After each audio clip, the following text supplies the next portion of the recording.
Hey guys, it's Andrew from Cardinal Kia. In this video, I'm going to show you how to use your valet mode in the 2022 Kia Sorento. I have in front of me here an EX Plus 2.5 turbo all-wheel drive in Gravity Gray. Let's get started. Okay, so to start us off, we're going to head into the 10.25 inch infotainment screen. Now, you do have to have your UVO or Kia Connect activated in order to use the valet mode feature. So I've gone and hopped into my personal car, which is also a Sorento EX Plus, because I have mine activated already. So from the home screen here, we can go ahead and swipe to the left, and then we're gonna go into valet mode in the corner.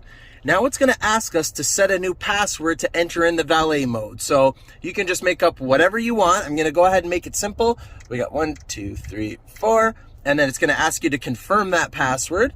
1, 2, 3, 4.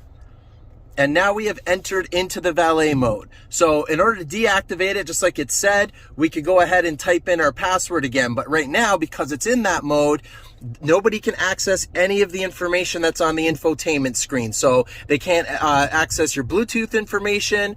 They can't access your navigation information. They can't even access the radio. It's just bare bones just to be able to move the vehicle, basically.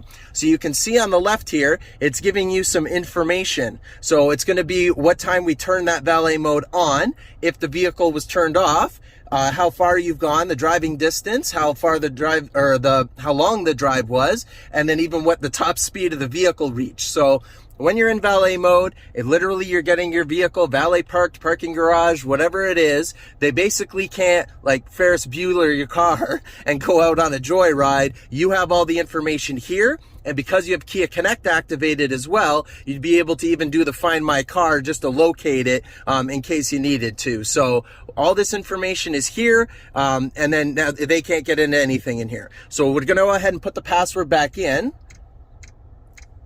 And now we've deactivated that feature, and now we're back into full control of the infotainment screen. And that's how you do it. Thank you very much for watching, guys. Please hit that like button if you enjoyed this video, and please consider subscribing if you're enjoying our content. Also, all of our social media links are in the description below. Thanks, guys.